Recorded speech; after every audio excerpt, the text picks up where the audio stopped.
meditation. The package is delivered. I hope you can read my thoughts, Master Qui-Gon. I haven't heard your voice since that day on Polis Massa, when Master Yoda told me I could commune with you through the Force. You remember that we decided I should take Anakin's son to his relatives for safekeeping. That mission is now accomplished. It feels so strange being here, at this place and in this circumstance.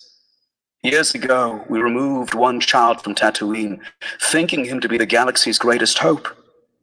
Now I have returned one, with the same goal in mind. I hope.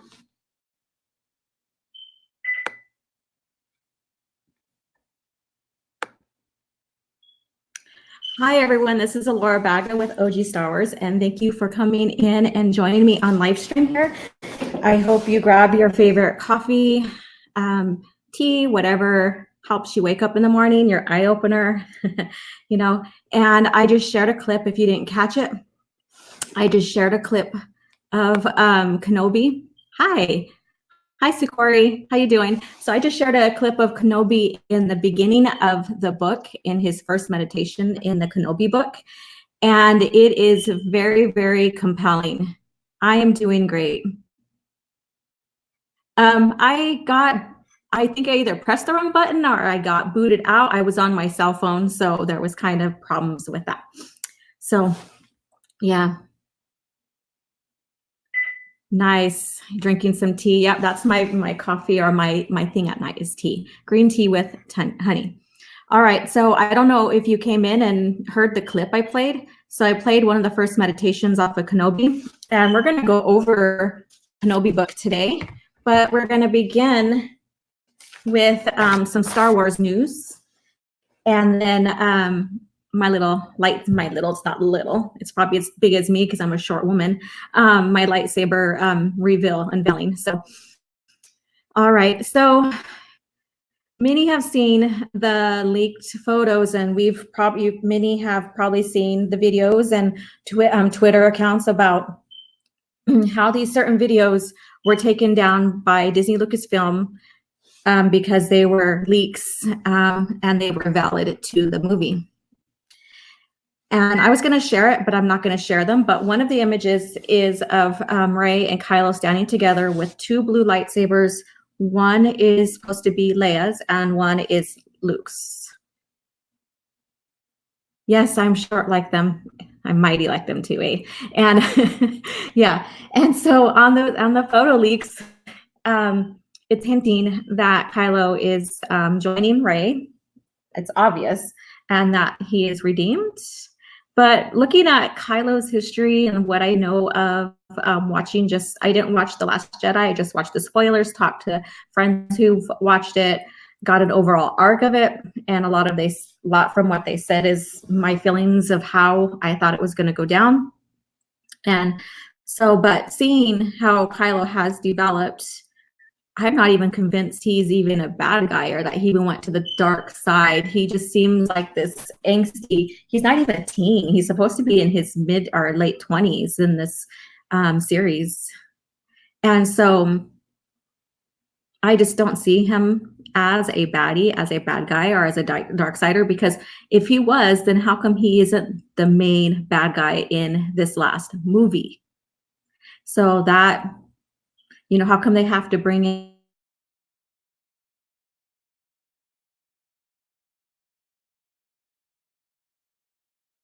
to see if we are gonna respond to them, to maybe re-edit the film to make it different? I don't know. But a couple of the pictures show Palpatine in him, and he's on that weird Game of Thrones throne, which I have stated in one of my videos that he that's not a Palpatine kind of throne. It's not very Palpatine-ish. I don't see Palpatine, even as Darth Sidious, to have such a designed throne like the Game of Thrones. And I see his stuff more elegant. I mean, if you look at his lightsaber, look how elegant that thing is. If you see how he set up his chambers, look how elegant it is. I see him as very materialistic, which represents who he is. I don't see him as someone hiding in a cave. Well, you know, I mean, this is what Disney Lucasfilm is portraying him now, that he's been hiding all this time. I don't buy it. So one is with him shooting force lightning up into the sky. You don't see what he's shooting at. And my prediction, or my thought is, and when spoilers come out, that will tell me if I'm right or wrong, is it's Kylo. Because Rey's standing there. You see them together with the two lightsabers. Then you see Rey standing there by herself. What the hell is he shooting off with his force lightning? So I think it's Kylo. And another one, he's standing up confronting, or standing up looking down at Rey from the throne. Yeah, so that's just one bit of Star Wars news. I don't want to make this too long with the Star Wars news. I just want to rehash on some of the stuff. So if you have any ideas or comments, just share them with me in the comments, and I'll try to respond as much as I can, even after the live stream gets published. You know, because I like to hear other ideas. I like to share, you know, compare and contrast between the two timelines now. And also too, when viewing the trailer and also pictures that were posted, and the Death Star, remnants of the Death Star, like big old fragments. And I have my point of view on that. And at first I thought it was Endor. And so I have been calling, because Endor is not only forest, it has oceans. If you see the picture of it, and if you look it up on Wikipedia and look it up in the dictionaries of Star Wars, Endor has oceans. And so I was calling it Endor, but it is Kef Bur, or Bear, or whatever, Kef, and I'm probably butchering it, but K-E-F, or K-E, telling you, I can't even English today. K-E-F, and then B-I-R.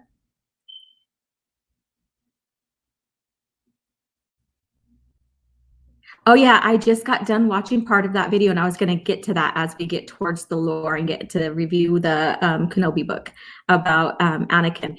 And I've been saying that all this time, is that they're rehashing and giving Rey even Anakin's arc. So not only is she taking what Luke all accomplished in the original trilogy, or the original EU, and even in the OT, now they're giving her, it seems like they're giving her Anakin's as well.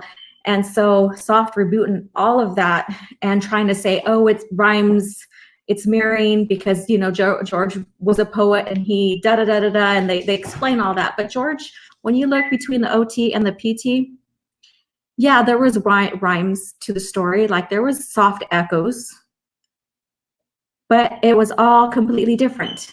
So like those nods with the lightsaber between Anakin and Luke, that was a soft echo, but that wasn't a complete like scene reenactment that we're seeing going on today with Disney Star Wars.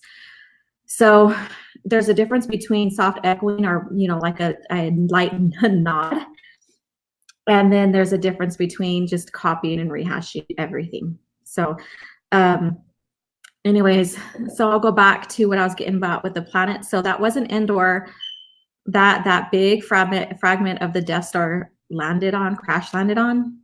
It was that one planet, Kef Bur. And so I have little points to make.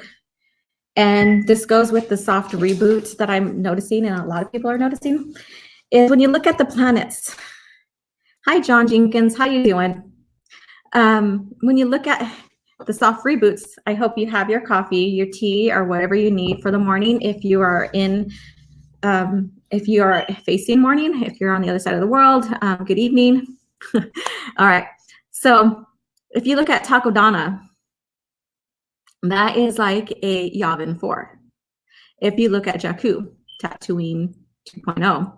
And then Batu, I'm guessing, is another desert planet, but we don't know yet. It could be swamp, which would be like Dagobah. And then Crate, even though it's not ice, still white, it's salt. So there we go, Hoth. And then the Hosnian, or Hosnian Prime, or the Hosnian planet, Coruscant. And so now we have that Kef Bur, or whatever it's called. That kind of is a remnants of Camino, even though it's not a huge, maybe water planet. We don't know yet. But it is a moon of Endor, just like the small Endor moon or the sanctuary moon. It'll either be a 3-hour redemption, or Disney want more episodes despite what their marketing says. I think that they're going to see how we take towards this last installment, and we'll go from there. But I also think that they're in such a huge mess with this trilogy. The middle movie really screwed up the first part of it, and now screwing up the last part. And congratulations, Rian Johnson. You know, you did a great job subverting your whole damn trilogy. Not just us as fans, but the whole damn trilogy. You screwed it up. All right. Okay. And yeah, you know what? The dagger. So what if the dagger Rey has is fake? It's, what the hell? I didn't write it down, but it's a Sith dagger. Some people are saying it's from the Mortis, but what the hell does Mortis have to do with ending the trilogy, ending the Skywalker lore?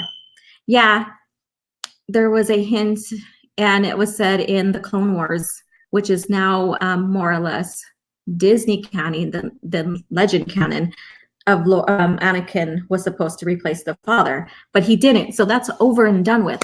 So what does this have to do with ending and connecting all the films when we did not see any hint of that type of lore, that type of situation of Mortis in the movies? So that's kind of displacing.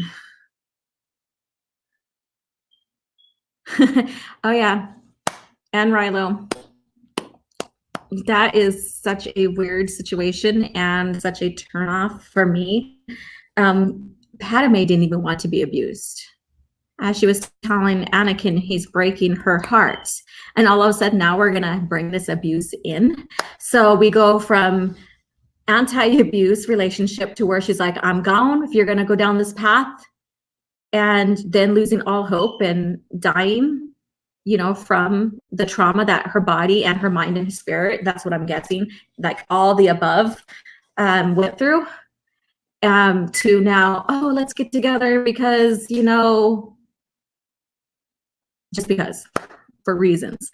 So that is just very off-putting. If that happens, I'm not going to be surprised. It's just going to be another part of the dumpster fire. Darth Broom Kid the Wise, maybe. Yes, we shall see if he comes in. There was hints about him too, but who knows? There was also hints about a baby, like there was a casted baby in the beginning of the filmmaking, but with this rumored 70-75% reshoots, who knows? Who knows what we're going to get? And so I'm going to go to another point. I shared it on Twitter, and I should bring my Twitter up to show you guys.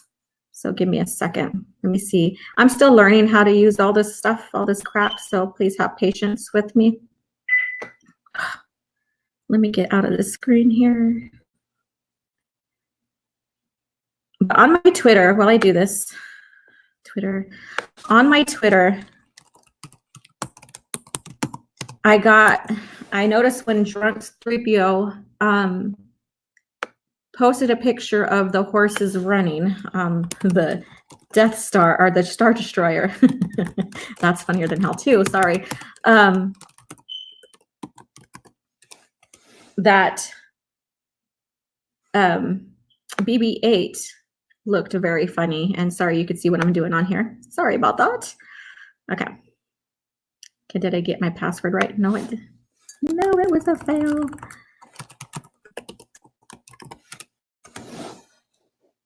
Okay. Are you not letting me in? Please try again. I know my password, I swear. It was just on Twitter.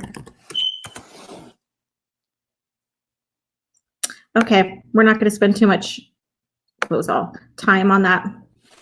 But yeah, so when you see a close up of the those space equines, whatever the hell they are, the Tauntauns 2.0, running across the smooth surface of the rising star Star Destroyer, and mind you, are we doing a Mary Poppins 3.0 now? Because atmosphere, the gravity begins to lessen, and thank you. So Corey, thank you. And also the oxygen. So you start increasing or going into space, and I know it's not a logical term, but when you start going up into space, you start losing all the elements that sustain you. So how in the hell can they run across a Star Destroyer on the Tauntauns 2.0? And so when I was looking at that, I noticed that BB-8 looked kind of funny, and I'm like, do they have him on a leash? What the heck's going on there? So I scrolled in, and you see the operation mechanical arm, or whatever you want to call it, still attached. They forgot to take that out of their edit when they edit it. They forgot to edit it out. So I'm like, okay, you know, all movies have their mistakes. I understand, but you would think, since this is like a 2-minute trailer, that there'd be more care in getting rid of that stuff. So I kind of find that's funny as well. So I found one of their first editing mistakes, and which to me shows that they were rushing this. All right, and what else did I have that I was going to talk about? Yeah, we did cover a little bit Anakin's arc being destroyed. And it's a big debate about Palpatine's return, because we do see his return in the original EU and Dark Empire. I'm just curious to see if this is truly true, which looks like it is like probably 80% true right now. How did he survive that that descension into hell, into his the shaft there? How did he survive that in the original EU, when usually, like a few times there's an account when a dark side user was killed, that force, their dark side force essence, like exploded out of him into that blue color. And we see that in Return of the Jedi. It's also in the Thrawn trilogies. And so that was an indication of death. That was an indication of him being destroyed. So I'm interested in seeing that. And the Dark Empire, it's one of the split factors of like people of the time. I mean, it wasn't a huge split factor at all. There was just some people just like totally just ignored that part of the EU because that was just confusing to them. And when you take a look at the lore in the original George Lucas's era, Sidious wants, well, first of all, Plagueis wants to learn to be immortal, and then Sidious also follows suit, and he wants to learn, Sidious himself wants to be able to rule for a very long time. You know, he's all about being in control, he's all about power, he's all about the dark side. And he says, I want a 2 towers opening if he's alive, over the shoulder camera as he's using the Return of the Jedi explosion to propel him.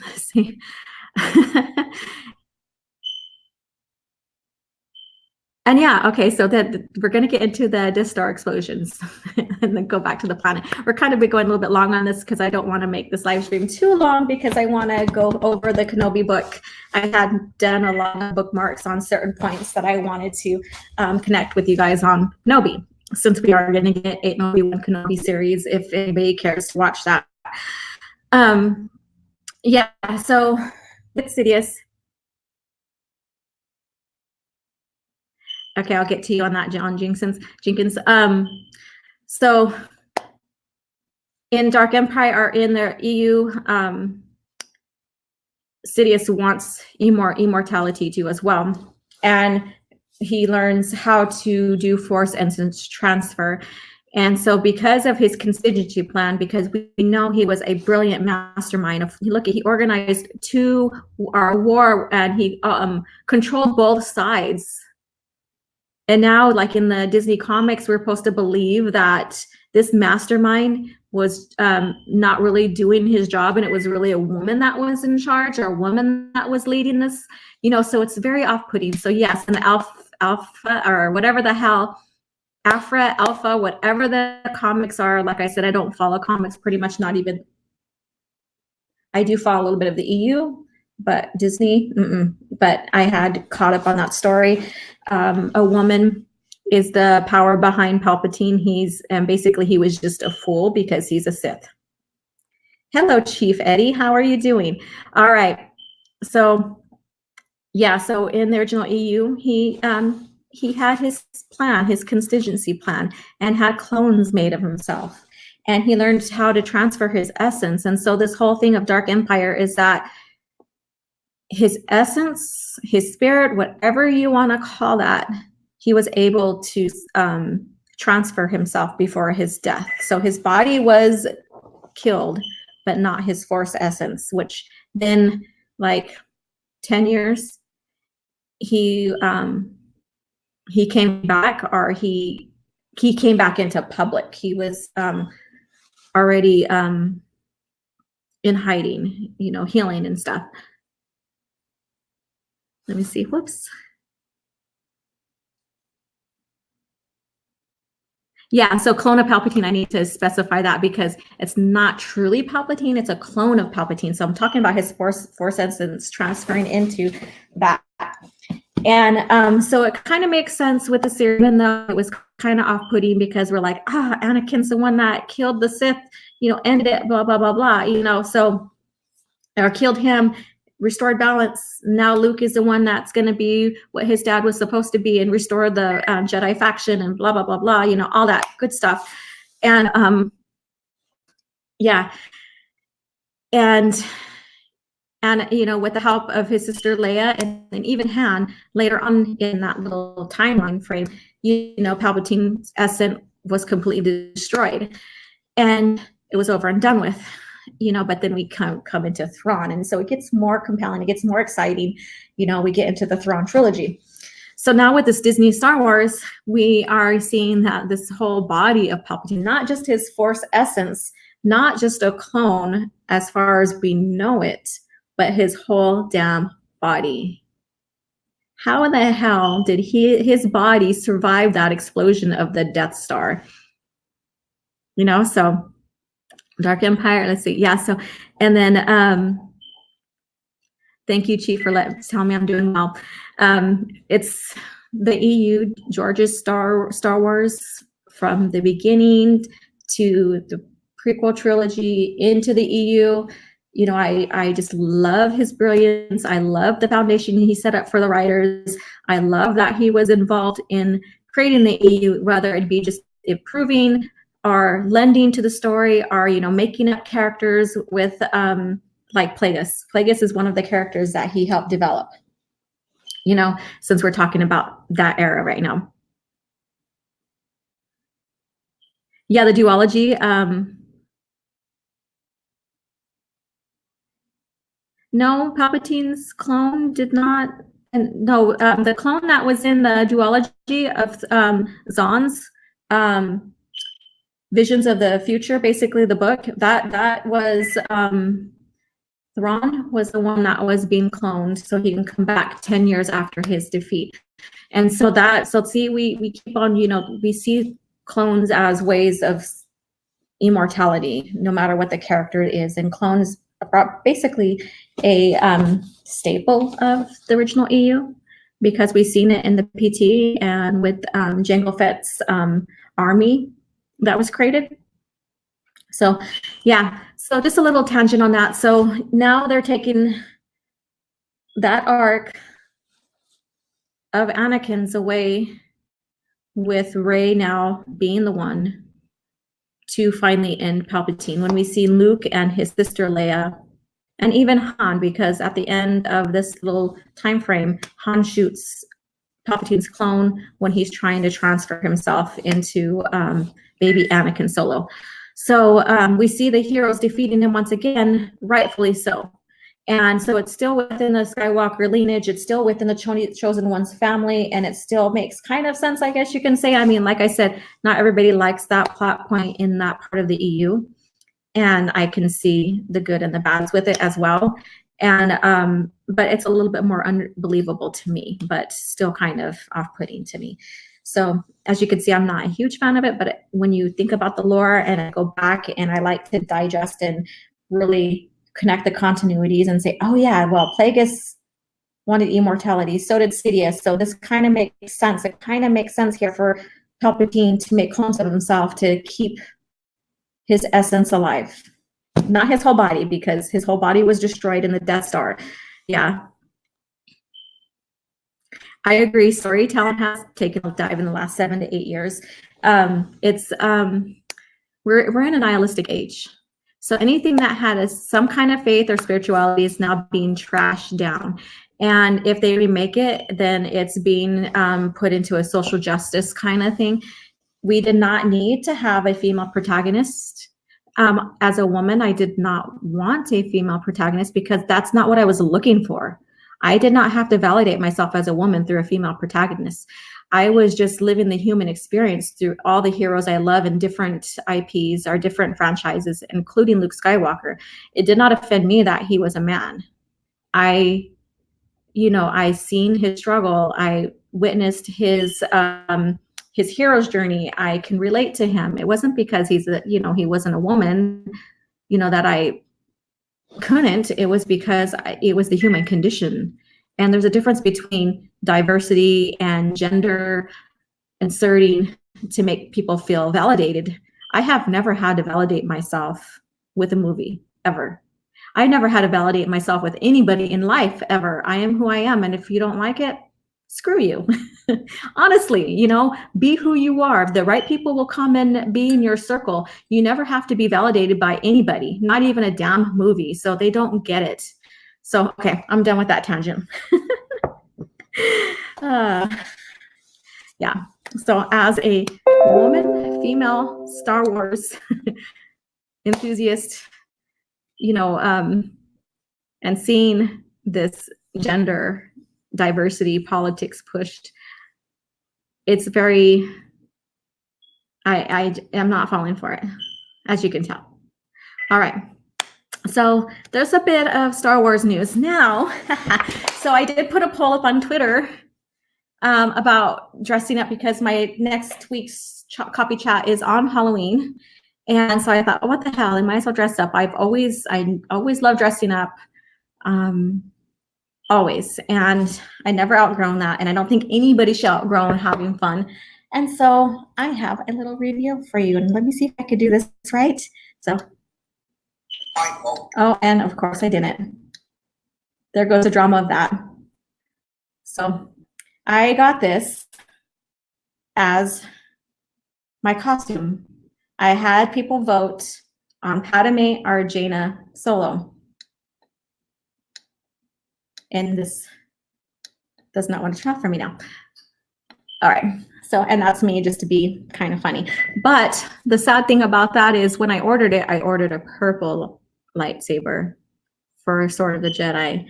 Not blue when Jaina was young. I think she had a blue one, like when she was in training, a young child. And I ended up getting blue, and I decided, well, I'll just keep it. Screw it.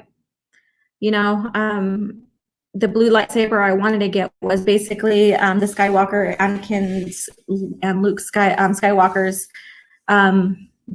lightsaber. But yeah, I got this. It ended up being this one. And I think it just needs to be charged. I thought it.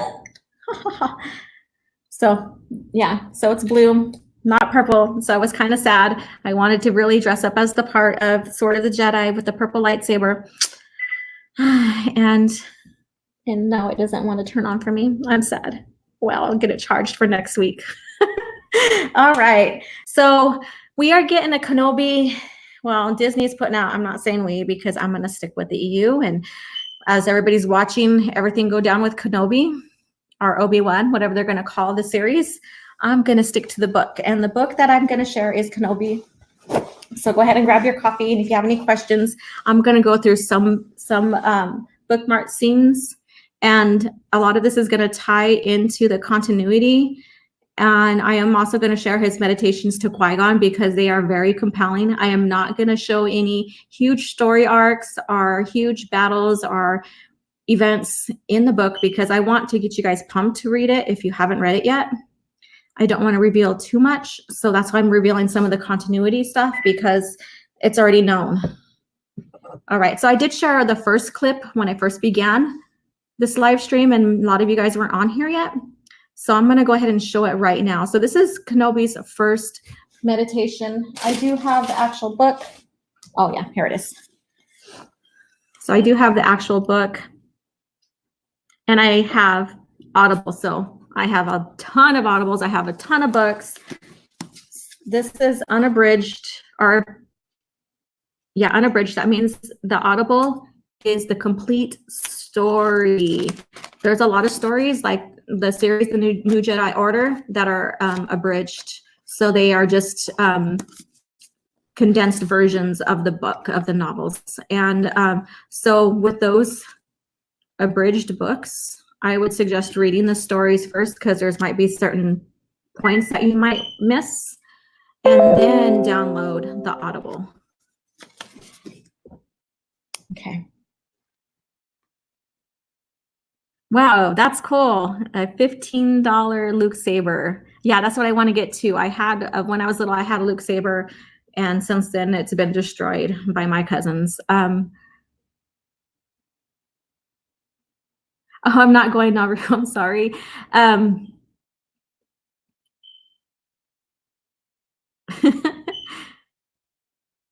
Yeah, I agree, Benjamin. And one of my videos, before we get into Kenobi, this is still the EU.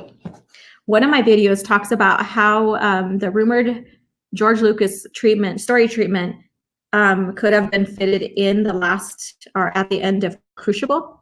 And so that video is, I believe, called Debunking Anti-EU Rhetoric. And so go check it out because towards the middle end, I talk about how that could fit George's treatment that he gave Disney Lucasfilm, how that could have fit after Crucible and how they could have kept the whole entire EU intact and still benefit by reselling books and all that. And then also making short stories or standalone stories from them. And even going back and doing a Theron trilogy. You know, that would have been amazing. I would have been totally down for all of that. You know, instead we're having fan fiction films going up on YouTube, and those are great. All right. So let's go back to Kenobi. So I'm gonna play that first meditation clip. Meditation. The package is delivered. I hope you can read my thoughts, Master Qui-Gon. I haven't heard your voice since that day on Polis Massa, when Master Yoda told me I could commune with you through the Force. You'll remember that we decided I should take Anakin's son to his relatives for safekeeping. That mission is now accomplished. It feels so strange being here, at this place and in this circumstance. Years ago, we removed one child from Tatooine, thinking him to be the galaxy's greatest hope. Now I have returned one, with the same goal in mind. I hope. Meditation. Whoops, let's start over again. Okay, let's not double click, Laura. All right. I hope you guys got to hear that. Thumbs up if you heard that. That was his first meditation, and it's kind of chilling.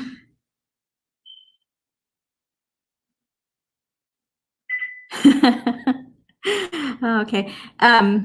So I hope when he talks about bringing or taking the hope of the galaxy off of Tatooine, and now going back to create a new one, basically, I'm paraphrasing, that gives me the chills all the damn time, because that is what the Skywalker story is supposed to be like.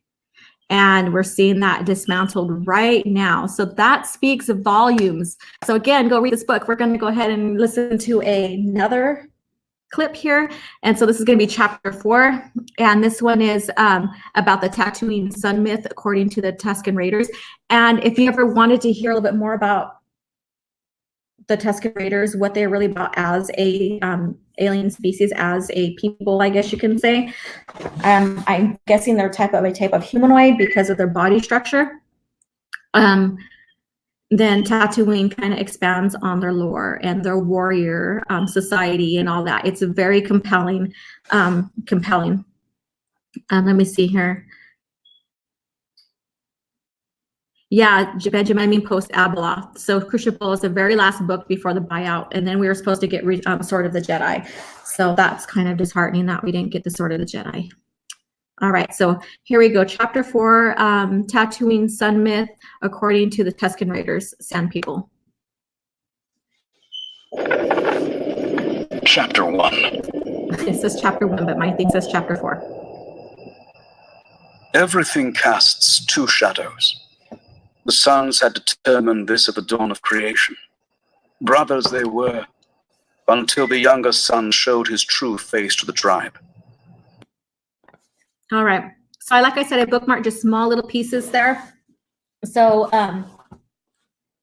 the twin sons in the myth of the Tuskens were brothers, and one brother deceived the tribe or the family or the other brother, and in the Tusken lore, if that happens and you fail to kill them, then basically you're a failure.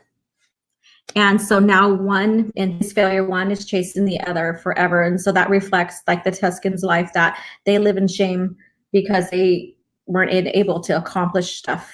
And that goes more in the book. I'm not going to reveal too much because, again, I want you guys to be excited about reading the book. So if you have any thoughts or input on just some of these clips I'm sharing with you on Kenobi, share them below and I will respond to them. All right. So the next one is about one of the Tusken protagonists. So we have some protagonists going on. Obi-Wan Kenobi, or Ben, is the main. Then we have Annalene. And then we have Ayark, or Plug-Eye, and that's the Tusken. And then we have Orin Golt. So, and then those who revolve around them are within the story as well.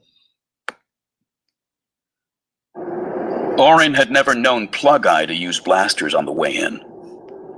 Plug-Eye. This raid could have been the work of no other. No other Tusken in this part of the Junland Wastes would dare attack at dawn. No one had ever caught more than half a glance of Plug-Eye and lived to describe it. If they'd lived, Orin always said, then they didn't meet Plug-Eye. But some... Okay, so that expands a little bit on Plug-Eye and Orin. So Orin, basically, like I said, is one of the supporting protagonists to the story. And like I said, I'm going over the continuity, and this all connects to the Lars and to Luke and all that. So it's very, very exciting. So he's given his insight about Plug-Eye, about this Tusken Raider who is the leader of her tribe, her clan. And so it's a very interesting, compelling story. So now we're going to get into the next chapter, or the next clip. And it's a little bit more about Annalene Cowell, and her kids are Jabe and Callie. And so here we go. The old Nikto woman plopped a bolt of cloth on the counter. Do you work here?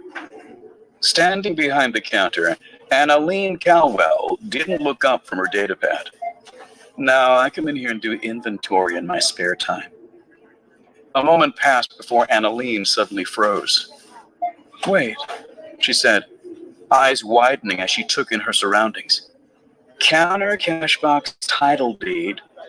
With a look of alarm, Annalene turned abruptly to the alabaster-skinned customer. All right, so we have introduction of species, and so there's all kinds of species. So it's not just humans that own moisture farms. So we have like nyctos, we have calamaris, you know, so there's different species in this book, which again, continuity. And so Annalene is, like I said, a supporting protagonist to Kenobi, and her story with him is very compelling. So, and she also is the owner of Danar's Claim, which was her husband, she's a widow, her deceased husband's store, and that's Anchorhead. So that's the area. Okay, let's move on. Any questions or anything you guys want to say or add? If you read this book, you can go ahead and add to that, or if not, if you have any questions, let's chat. This is all about the morning coffee chat on Star Wars EU, and I thought I'd do it this way, give this a try to see how well this goes. All right, so the next chapter. Separated Tusken from the other creatures that lived in the dust. Whoever has two hands can hold a Gaddafi. The warrior stared at the weapon but did not question his duty. Another would take his bantha. The band could no longer afford to lose warrior and beast both. A Yark gave. Okay, so that was the like the beginning of a Tusken myth. And so again, just another little reel to kind of get you guys like hooked on, okay, the Tuskens. So they were more than just these savages. The Tuskens, the Tuskens are more than just like these savage beasts on Tatooine that wants to kill.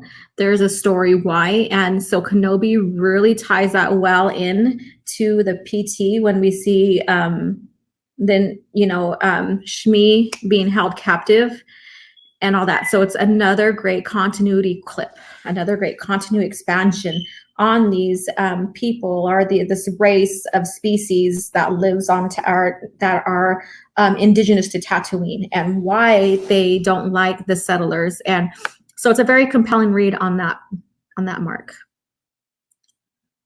Okay, let me see. Let me go back. Here we go.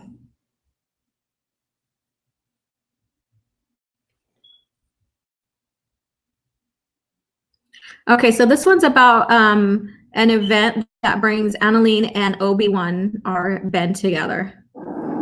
The Pika Oasis. He scratched his beard. I heard there was a shop there. Danar's Claim. Best store in the Oasis.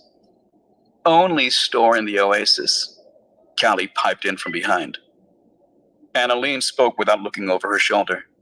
Girl, I hope you're not talking again, because if you are, you should be apologizing to me and to this man, and to the dewback you nearly killed. Ben. All right, so the event that happened there, no safe words to describe how I've not. Okay, you guys are having a conversation there. I will get with that. So that last clip was basically a glimpse of like what led them Kenobi to meet Annalene.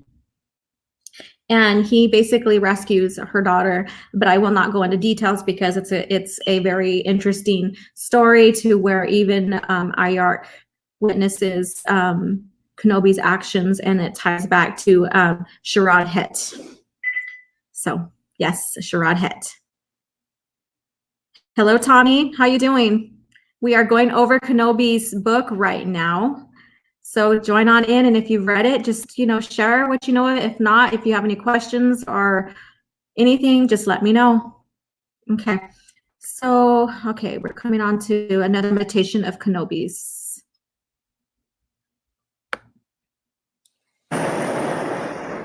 Meditation. Let's try this again. I'm afraid I haven't had any success with this means of communication, Master Qui-Gon. Perhaps you haven't had anything to say? That's fine. I've tried speaking to you mentally. I'll try speaking aloud for a while and see if that makes a difference. Since I last tried speaking to you, I've made some tactical moves. Owen Lars didn't want me hanging around near his home anymore. He had a point, believe it or not. Creeping on hillsides every morning and every night might not be the best way to avoid drawing attention to his farm. All right, so there's a glimpse on why Owen did not want, it's just one reason why, one excuse why, that he did not want Ben around. We know the main reason is because he didn't want Luke to be influenced to become a Jedi or use his Force powers because of what happened with Anakin. So yes, yep, Benjamin, you're right, Het is great. And so actually no, Asherad Het is great. Sharad Het is his father, Crate's father. So this is the beginning of that line, or not the beginning, but yeah, the beginning of their story. Hi, James Clark Arts. How you doing? Yeah, so that clip basically shares just a little bit more of expansion on why Owens does not want Ben around. So, and I think these meditations, I think I got all the meditations because I think they're very compelling to listen to, especially on Audible when you read them. It's great too, but when you listen to him speaking, trying to communicate with Qui-Gon, it just makes it, it's just heart-wrenching at the same time, but very compelling. Yeah, I know those two I get confused too because their names, it's like senior and junior almost kind of situation between Sharad and Asherad. Yeah, so, but let's go on and let's move on. So these are just small little glimpses of the book on Audible. And again, I encourage you guys, if you haven't read it, get the book or purchase the Audible because it is the full version of the book. You get all the Star Wars sound effects, you get the voice simulations that sound like the actual person, like Kenobi. That sounds very similar to our Kenobi that we see in the movies. Okay. All right, let's see now. Make sure I don't lose my spot. Now this has a glimpse of like the Republic and how Tatooine is so outer rim that everything that's transpired, like Order 66 and the rise of the Empire, doesn't really affect them. So let's go ahead and listen to that.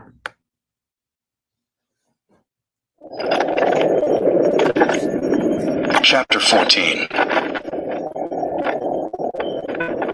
The Republic. For 1,000 generations, it had been out there. The bright center of the galaxy, shining light into the imaginations of everyone who lived on the outer rim. The Republic had seen tumult and change, invaders and oppressors. It had resisted the incursions of armored nomads and crazed cultists. It had even turned its back on the rest of the galaxy for a time, protecting itself against a dark age of fear and plague. But light had always returned. All right, so that's just a clip of like how Tatooine is not really affected by the going-ons and the power shift in the Republic. So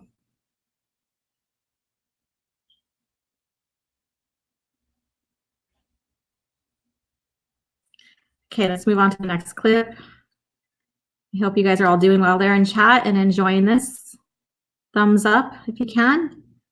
Little encouragement here. Like I said, this is a new take of like reviewing a story without trying to reveal too much. So I thought I'd approach it this way. So now we're going to move on. So this is going back to Yoda. Chapter 15. Well, we've determined one thing, Ben.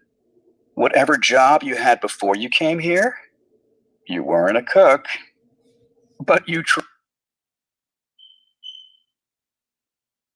All right, I'm gonna go find that clip in here because it didn't play everything I wanted it to. How come it didn't play everything I wanted it to? I thought I edited that clip.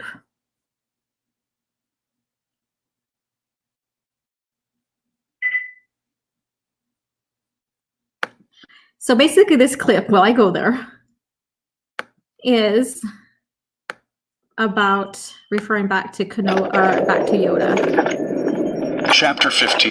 Let me see here. I thought it was late when I was doing this. But you tried. There we go. I didn't try. I did, he said. grinning as he took the dishes. It's just what I did wasn't very good. I have a friend who's quite militant on the subject of trying. He looked at the remains on the platter with remorse. Gastro omelets are supposed to be much better than that.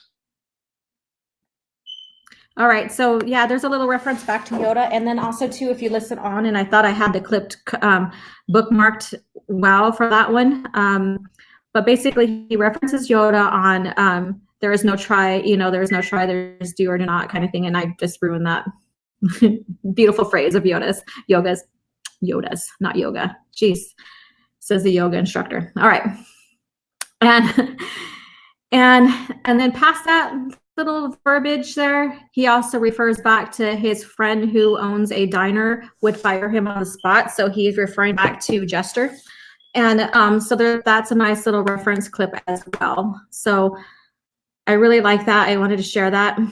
Okay, because I went out of there, I lost my place. Okay, chapter 18, pod racing, Yoda's, Jester. Okay. All right, so now we're going to get into the clip, and hopefully I did get this one right. So the next one. And stopped. This is about looking again at the short metal rod hanging from a clip in the folds of the man's cloak. The air shaper could not see it, but a Yark could. And a Yark remembered seeing such a thing before, years earlier. Sharad, a Yark said, pointing at the man's half-hidden weapon. Sharad het. Yeah, I get all excited about these kind of things. Now it was Ben's turn to look stupefied. Aline couldn't see what had made the Tuscan woman stop her advance. All right, so a little history on that. And so, like I said, I'm a big nerd, and I get excited about the references that reference back to the other parts of the history, the lore. And that's what made Star Wars franchise so unique before the buyout, is that there was no reboots, and George set up a foundation and rules, and even helped to some point establish these stories to where there was one seamless history going back, expansion of 25 centuries plus. So going back 3,000 years plus, all the way to like ABY 147. So 147 or something back into Cade, into Legacy. And so, that's what's very unique. And I think part of my EU mission on when I share these stories and share the lore is just referring back to all this continuity that's established. Because right now, if you haven't noticed, the anti-EU rhetoric is being said right now again. So it's being repeated. Oh, well, George didn't approve it, or there was no continuity. It was a mess. I'm here to tell you otherwise. And this proves it. Just like it proves that, George had a thing with, helped develop Plagueis and other characters that are not from his movies, and how he brought in the EU characters into the PT, all of that. All right, so we're going on to the next meditation. And this one is very sad. He's at the end of this meditation, he's holding on to Anakin's lightsaber. Oh, once again, I wasn't intending for it to be a big production. You don't have to tell me what our mutual teacher used to say. I don't crave excitement or adventure, or rather, I crave them not, as he would have put it. I was going to the store for water on a day when nobody was supposed to be there. That's all. I thought my tricky moment for the day was running into the little old man from the incident at Anchorhead. He seems to be a regular at the claim, but I thought I was free. Instead, I got into a riot and a range war. Okay, so I didn't put the clip of him being caught by Annaline's daughter, Callie, doing a meditation and speaking out loud to Qui-Gon. So you're gonna have to go back and read that. But at the end of that meditation, he he's holding Anakin's lightsaber, and he's basically pulls out every meditation because he's feeling it. His heart is broken. He but he has hope in Luke. And so he's on his mission, which people do not understand. I agree, Benjamin. It is very interesting, and that's why I was so I was heartbroken when they did away with the original EU, because they could have picked up the new trilogy right after Crucibles, and we could have still had our female main character, Jaina Solo Fell, Ben Skywalker, and also Jagged Fell. And Ryan, RK Outpost, did his review on that, and I did something very, very similar when I was doing the debunking the EU anti-EU rhetoric. And so I think there's a lot of us that agree that if they're gonna, with the Mark and Leia's and Carrie's and Ford's age, it would have been perfect to fit them right after Crucible and have them pass, switch guards and have Jaina and Ben and Jagged step in. And, we have three, you notice it's 3, 3, 3. So now we have the three, two main protagonists are Skywalkers. Again, one with the actual Skywalker name, which we don't have in this new. And I think that the Skywalker name, along with the bloodline, is very significant to the story. And we don't have it in this new trilogy. And then one with the Skywalker Solo, representing Han and Leia.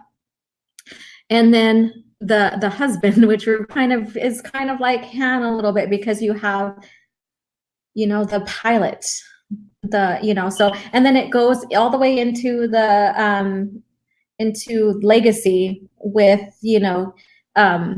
with Cade and his dad and his uncle. And so that would have been a perfect arc. We could have seen what happened to Alana.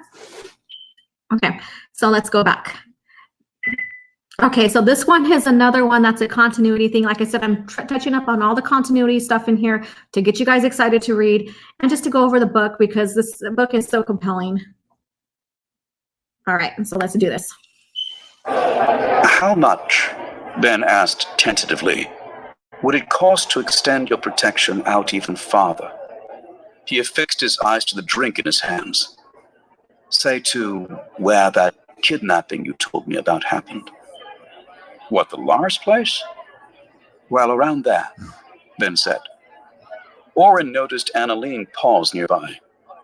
Since they'd started talking, Annalene had circled back and forth, dealing with matters in the store, and yet...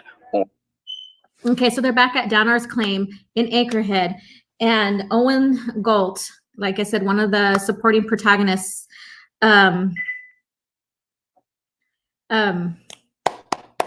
he developed a warning system, and I'm just going to give a little bit of spoilers. The warning system is basically a call alarm that sounds like a crate, and it's put on one of the evaporators.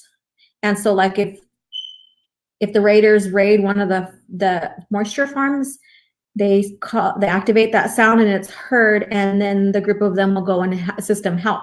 So so that's a little bit of spoiler there, but I think I needed to say that because then you'll understand what this clip is about.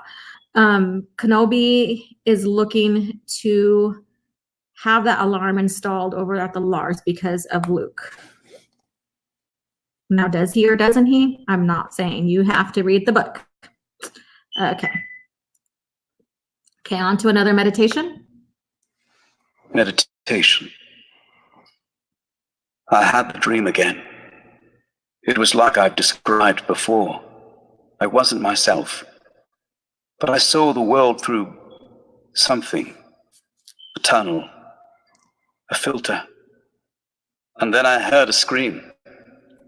You're tired of hearing about this dream, I expect. I've had it once a week since coming to Tatooine. I always wake and wonder. I always feel it's about Anakin somehow. Only the last couple of editions have changed some. The tunnel is narrower, brighter. Normally the view is hazy and red. All right, so now he's talking about his visions that he's been getting since he's been on Tatooine.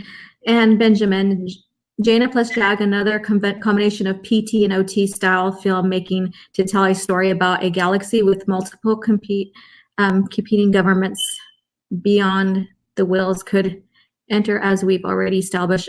Yeah, so we have in the PT an empire rising, and then, you know, Vader, Anakin's fall to Vader. And then we have in the OT the rebellion against the empire and want to restore back the republic and free the galaxy from the tyranny of the empire. And if you're more empire centric and not rebels, then that's fine. We all have our factions. That's okay. But and then now we get the combination of both. And I think that's compelling because that's progressing the story. We're not getting a rehash like we are getting in the sequel trilogy of another repeated style empire. We are getting the two factions combined, and we see that evolution. And this is all about evolving, not repeating, but evolving the story. And I think Disney Lucasfilm is missing that point. All right, another. Exactly. And you know what? A new Jedi Order with Li Jianvong would have been a fun, exciting, action-packed kind of Star Wars movie that still keeps continuity, but not necessarily is tied to a trilogy. And we get a new baddie. We get a new compelling bad guys and a new threat. And I think that's what Star Wars needs instead of a repeat. We need the evolution, and we need a new faction of people, of bad guys, not the same old, same old. Okay. Crazy. All right. Okay, so we're going to go on how Ben got, well, just a small glimpse of how Ben got his name, or how he's seen as Crazy Ben. Who are you? Crazy Hi, Ben, Kitty. your son says. He grinned. I actually think I like the sound of. Ben stopped suddenly. Annaline followed his gaze across the street and saw a human in a black uniform and hat standing beside a figure fully clad in white armor. A spacesuit of some kind. What is that? She asked. Ben slid back in his chair away from the balcony railing. Well, I'm not sure, he said. All right, in this clip, Ben is again with Annaline. So they have this story developing together, and I'm not going to reveal too much, but they are in Mos Eisley. He happened to have to go that way as she was going that way for something, and so they just met up and hung out and stuff. And so he's having a meal with her or whatever, and he's like, I don't mind the name Crazy Ben. He's trying to make himself not Obi-Wan. So he's trying to develop a new identity. And this also ties back to why he ages so much. And I didn't put the clip in here, but in this book, it reveals why he's aged so much according to the harsh weather on Tatooine. So that's another reason why to read the book. And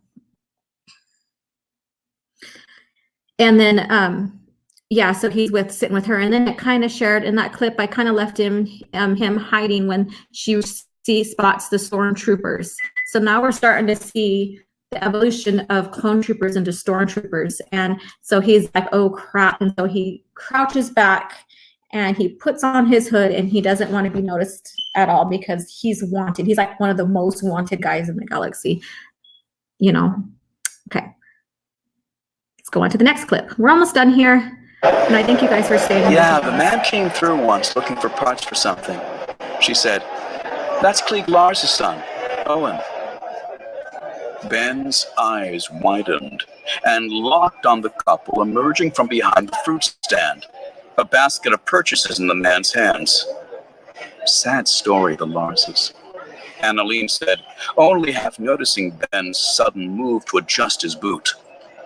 Across the road from the land speeder, the brown-haired woman with Owen Lars turned, and Annaline saw what she was carrying.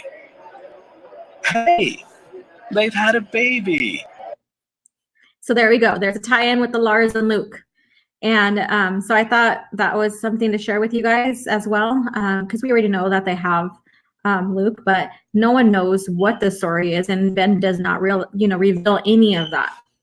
in the story whatsoever, because again, he's trying to hide, he's trying to protect Luke, he's trying to train with Qui-Gon to achieve, I guess you could say, Force ghost mortality, I guess, immortality, in a sense, even though in the lore, Force ghosts don't stay in that plane of realm forever, and we find that out in Thrawn trilogy. Okay. Let's see where we're at. Okay, moving on. And then in the story, Ben does not reveal a lot about himself, because if he tells anything about himself, that compromises his mission. And so Annalene knows there's more to him and tries to confront him. And this kind of shares a glimpse of how he handles this. Excuse me. You're lying to yourself. This thing, this bad thing, it may have happened to someone else, someone you cared about, I'm guessing, and that means it happened to you, too. Ben resisted. I don't. Yes, you do. Something horrible happened, Ben, and it's ripping you apart. Maybe it's why you're here. But you're trying to go on like you didn't care, like you weren't. She paused. His hands back on the railing, he looked up at her. You were there, Annalene whispered. Yeah. So that kind of pushes the heartstrings right there. So when she read or listen to this, it gets into, she suspects that he's hiding more than what he's revealing, and there's a lot more to him than what he's revealing. And again, like if he revealed it about himself, he would compromise his mission and compromise himself, because there's always someone that wants to collect a bounty. And so just going in that section of the book and reading that, man, it's hard. It's heartbreaking. It's compelling. Collect myself. All right. This one doesn't have an edit title to it, so I forget what it's about. Let me see. I admit I do wonder sometimes if that sells Jedi short. Not everyone is Anakin. And if the simple act of caring deeply for a person, especially someone as good as Padme, is destructive in principle, then the Force has a peculiar view of what constitutes good and evil. You told me yourself that the Jedi weren't always against relationships. And consider, families are strong in the Force. Does the Force... All right, so that meditation there is, he's trying to come to terms with what brought Anakin to the dark side and his secret about Padme and all that, and then the kids, and then about love, because we know that in the lore there was Tachi, and then what's her name? Satine. You know, that was written in because when the Clone Wars came out, it was done half-heartedly in a lot of the lore, and so it screwed up with a lot of the EU. And so these books that came out after the Clone Wars were retconning and trying to make sense of everything. It is really good, Matt. I suggest you get it, and it's the full book. So you're not going to miss out any other little critical pieces. It's not going to be condensed like some of the audibles are. And if you pick up on, I recommend audibles along with the book, because it's always great to hear the characters' voices in audible and hear all the Star Wars sound effects, and it just takes your imagination even further. I love reading, but I like to also listen when I drive and everything. So yes. All right. I think, and I have a meditation 6 right here. I wonder if there's 2 same clips. Let me see. I understand myself. Okay, let's see what this one's about. I can give up love. There we go. I have given up love. But I wasn't prepared to give up the thing that I had instead. Oh, yes. Community. I've lived my life in the structure of the Jedi Order. Yes, it was an organization with a goal, but it was also a family. I said it myself. Anakin was my brother. I had many brothers and sisters, and fathers and mothers, and even a strange little green uncle. So deep breath right there. That is such a moving meditation right there. And one of the reasons why I love the lore, because we get to see everything expounded on a little bit more. This is kind of heartbreaking.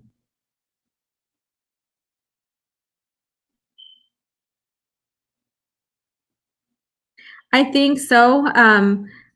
I began, and so this is my journey in the EU, and I'm still going back now. I'm going back into Knights of the Old Republic and the Old Republic of era of the timeline.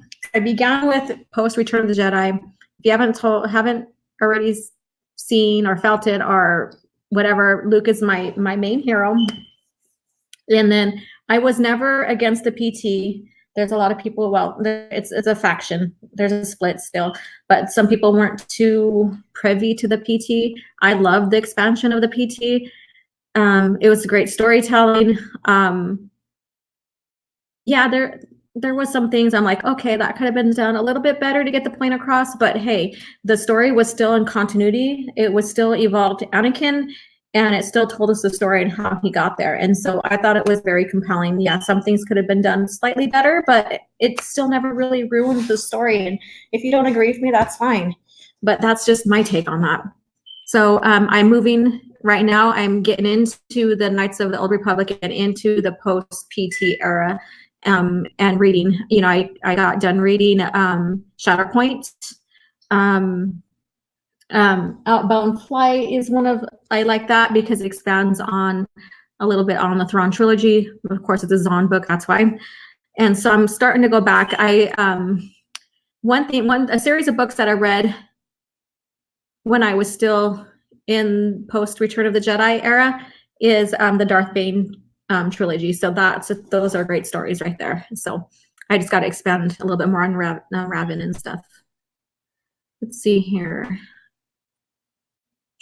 Although I learned about the characters, and because I wiki a lot of things too as well, and then I have the comprehension guidebook as well. Okay, let's see where we're at. Okay, here we go. How do you know he will? He's a Hutt. I don't know, Oren said. Maybe he won't. But I know the bank won't go away, and I owe them many times as much. He stepped up to the counter again and tried to compose himself. I also talked to them today, he said more calmly. They'd be willing to renegotiate, and that's where the store comes in. Shocked, Annaline looked around in all directions. I'm not giving them. Okay, so this expands now onto the Hutts, and Oren is this guy he seems like he's a golden guy, and then he turns, and there's a lot of drama that happens behind him, and he betrays. And so this leads up to it. Oren and Annaline before Ben, Oren was Annaline's deceased husband's best friend. So that's the tie-in to that. And so there is an event that happens around that clip that I shared, and how he has a dealing with Jabba and his organization for loans to help with his funding. Excuse me. Whoa, coffee time. So for his security system for the moisture farmers. Okay, so that's just a little bit expansion on that. But I suggest again to read the book to get behind the stories on how this leads up. So that was just a little bit of Jabba tie-in right there.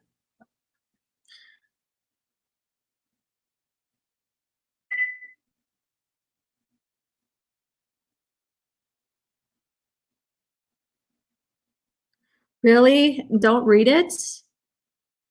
I heard it was a very compelling story. So was Benjamin had to expand more, because I was getting ready to, I have the books, I haven't read them.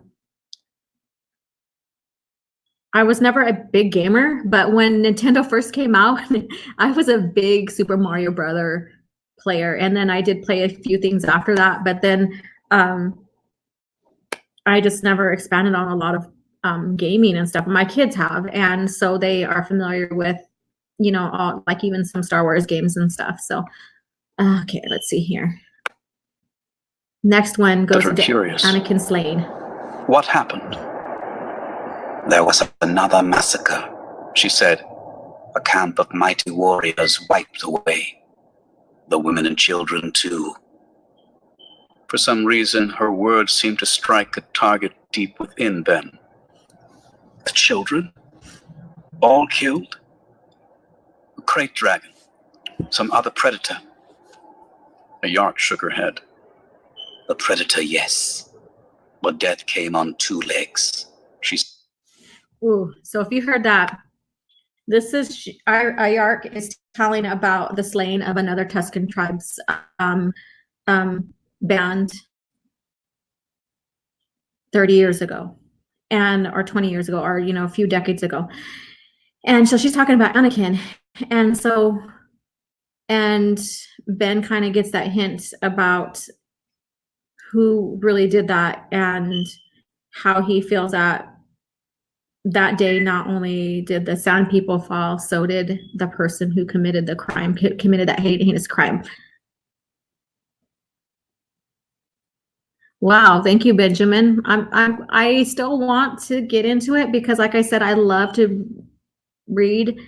I'm not the kind of person that stays in one place and say, oh, it's only this era and that's it and the rest sucks. I'm not that kind of person because I'm interested in continuity and I'm interested in the expansion of the whole galaxy and stuff. And I'm open to linking everything back to the movies. I just nerd out like that. That's my take on everything. And so just tell me a little bit more about that as I go into these other clips. Okay. So yeah, so that's compelling about, it reveals what is known about the two-legged slaying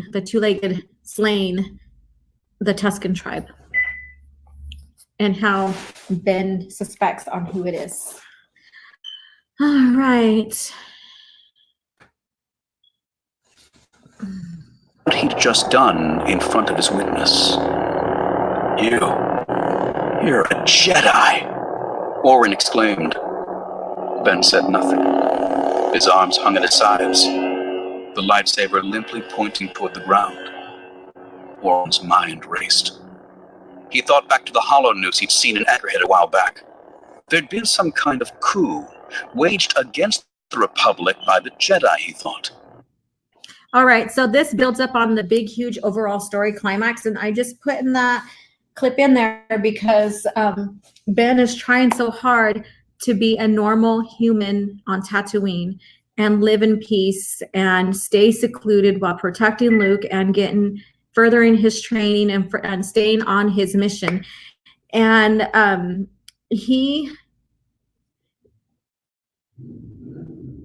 basically, a crate dragon comes out, and during that situation, he slays it to protect not only the factions that are fighting, or the faction that are fighting against each other, and how Orin is trying to pit the moisture farmers against Ben. And again, read the stories. I did not reveal all these events, small events that lead up to this point, but he gets discovered because he acts as a Jedi because he doesn't know how to act any other way. And so Orin sees it as a way out for him to get more money. He's like, oh, I can collect this bounty. I can become someone under the Empire. And so that's very compelling. And then it leads to what happens next. And again, read the book. So I'm leaving you guys in suspense on that. And yeah, A New Hope kind of shows that nothing has happened, but still there's a lot of great suspense on what happens to why it wasn't revealed, or why Orin didn't reveal to the Empire about Ben. So that's the cliffhanger I'm leaving you, and we're almost done here. All right. The light above disappeared. Slowly, the face of a Tuscan came into view and vanished. No! He pushed down with his hands, lifting his torso. He saw his legs, now bandaged. He felt the gloves on his fingertips. He felt the shroud on his face, and the metallic eyepieces against his eyelids. Merciful universe, no! Another Tuscan stepped into view. Aringalt. Huh. So I did put that clip in there, and so it reveals a little bit more about Orin, what happens to him. But again, you have to read the story to figure that one out. And the Tuscans not only built their tribe on just on having children of their own. They also built the tribe on testing humans or anybody they capture to test them and see if they survive their tests. And if they do, then they become a part of the tribe.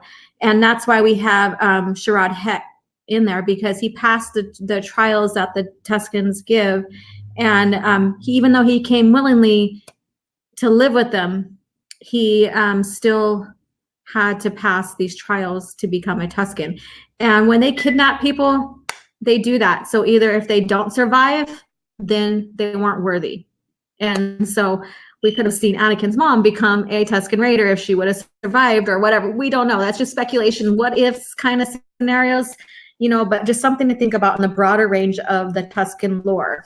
All right, let me see. Raven in KOTOR 1, a warlord of unprecedented genius. Raven in KOTOR 2, retcon to have fallen via choice to fight the Sith Empire. Raven novel. Raven is a mere pawn. Oh.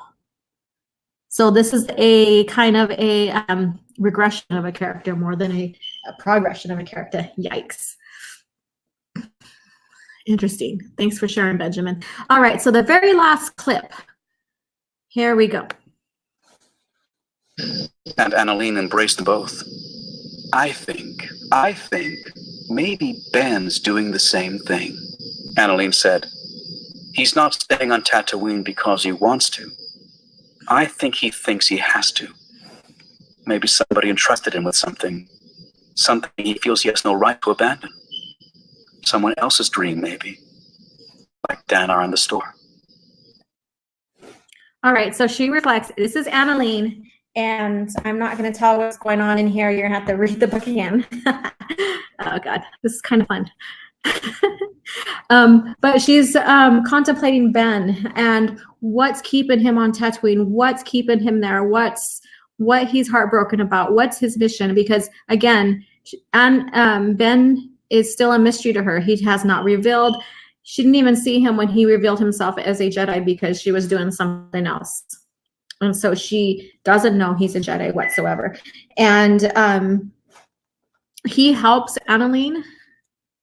And I'm going to connect another continuity here, and I did not put it as a clip, but he helps her with the help of Bail Organa to be an exobiologist. And so she's leaving the planet now, and she's going to Alderaan.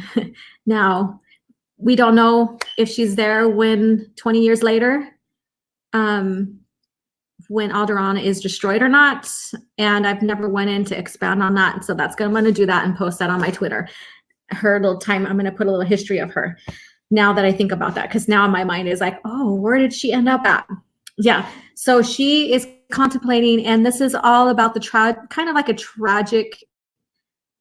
tragedy of Kenobi, basically, and what he's facing on Tatooine, how he's trying to be a normal human, but because he's a Jedi, because he's a Force sensitive, he's always there at the right time. And, you know, I'm referencing to a little bit of paraphrasing on back to the Thrawn trilogy, or no, it's the duology,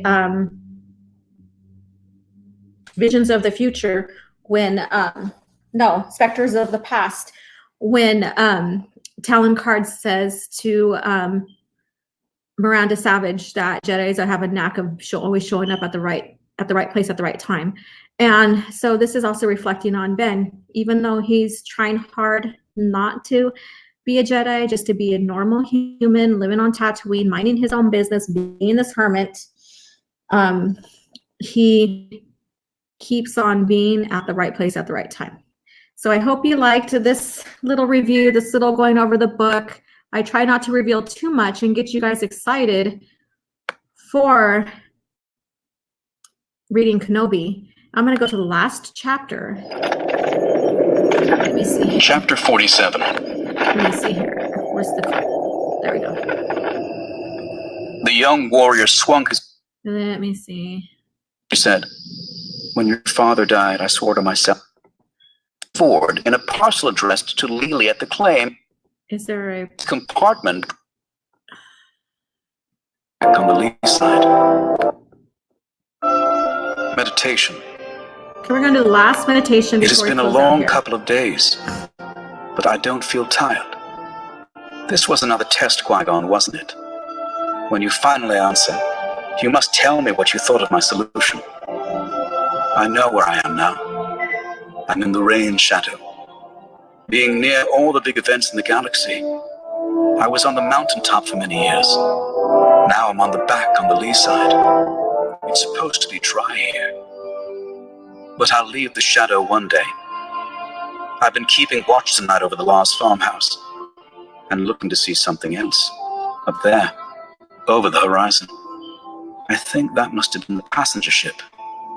Stars don't disappear. They're safe above. Luke is safe below. And I will be okay. It's a long way back to the house, Qui-Gon. May the Force be with you. It's time for me to go home.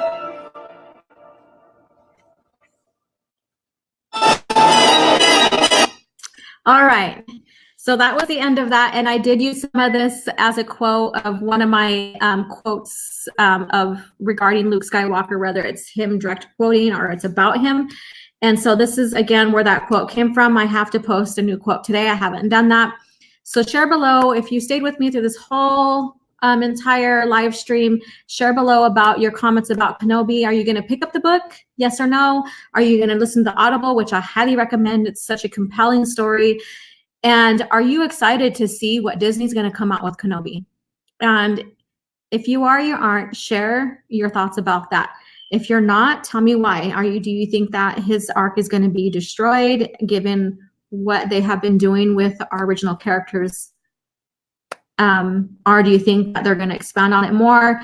Do you think that they're going to maybe remake this book or use this book or use just bits and pieces of this book? So please share below. And I thank you for tuning in to this Thursday's coffee chat, and I enjoyed sharing this book with you. I want to do more audibles like this. I'm also going to do pre-recorded clips because there's some Thursdays I can't commit for the whole time of a live chat. And but if I do live chat for a coffee chat, I will announce it. If I don't announce it and just say, it's up, go check it out, then of course I'm not doing the live chat. So, please subscribe to my page and also find me on Twitter so that you can stay on top of what I am bringing out to you regarding the original EU. And I hope you guys have a good day. And thank you very, very much for listening, participating, interacting with me. I enjoy this. I like live streams when it comes to this. And you all have a great day. May the Force be with you.